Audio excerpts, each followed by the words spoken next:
Situé à 25 km au sud-est de Dakar, avec une population d'environ 300 000 habitants, Rufisque est le passage obligé pour entrer ou sortir de la capitale sénégalaise. Comme Dakar, Pikine et Guédiawaye, Rufisque est découpé en communes d'arrondissement depuis 1996.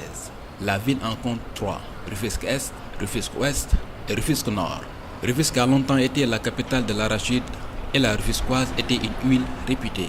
C'était aussi le principal port du Sénégal avant l'expansion de Dakar. Rufisque est fort d'un patrimoine historique important.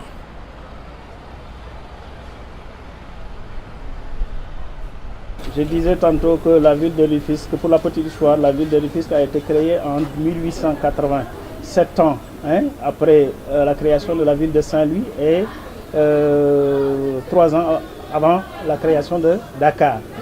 Et sur le plan peut-être de l'assainissement et de l'environnement, Rufisque a été vraiment une ville relativement propre du temps de la période coloniale où on distinguait qu'effectivement les rues étaient proprement nettoyées la nuit avec un camion qui se faisait de circuler la nuit pour pouvoir vraiment recurer tous les coins et recoins de la ville de Rufisque.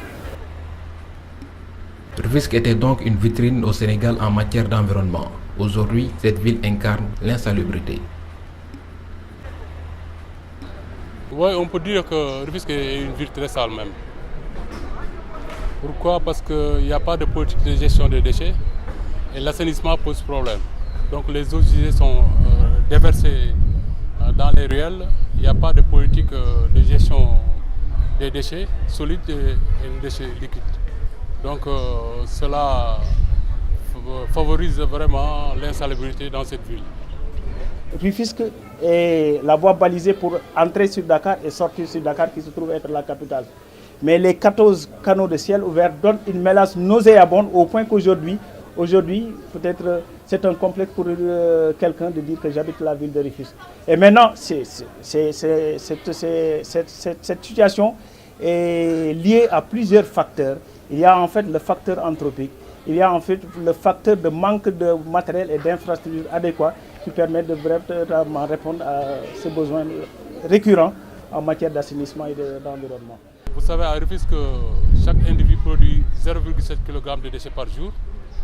Et sur une population de 250 000 habitants, vous voyez la production à l'échelle maison et la production à l'échelle de la ville aussi. Donc cela favorise vraiment l'anarchie, l'inorganisation et la prolifération de déchets solides. Et les canaux aussi sont utilisés comme réceptacle de déchets et la mer aussi est utilisée comme réceptacle de déchets solides et déchets liquides. client yi léeg-léeg nga gis client bu lekk ba yàgg mu daal di sànni li mu lekk léeg-léeg banaana boo xam ne day fa kastal nit. léegi banaana yeeg xolitu orange yi tamit ñu di ko jël di ko sànni ci tali bi tamit xam nga même nit bu ci dëggee sax mën na glisser dem. Vous savez qu'au Sénégal, on produit beaucoup de déchets. Donc il faut pratiquer ce qu'on appelle la prévention des déchets, intégrer la protection de l'environnement en matière d'achat. Ça, c'est vraiment de nouveaux concepts qu'on doit développer. Parce qu'il faut vraiment limiter cette production de déchets.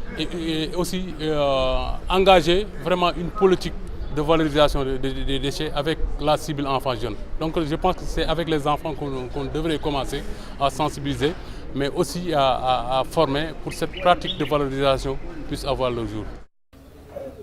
Peut-être sur le plan comportemental, la bonne gouvernance environnementale, on la prône comme ça.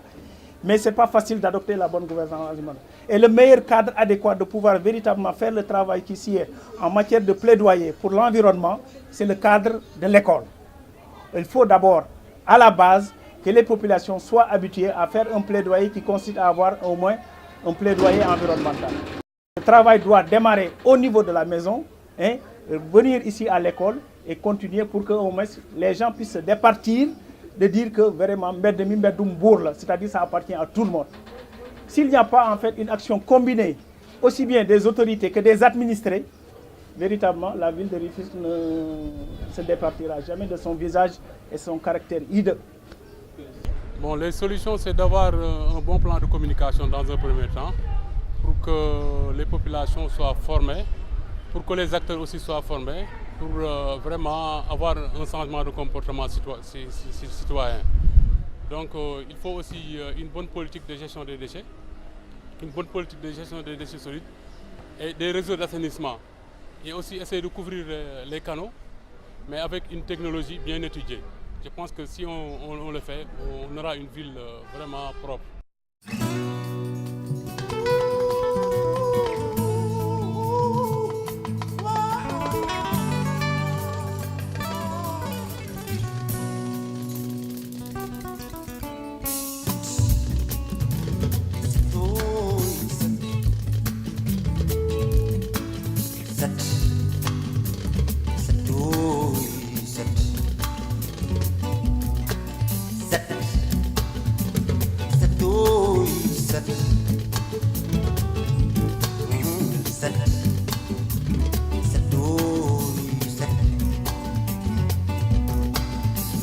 Badu undi kolera, badu undi apono, badu undi jangoro, you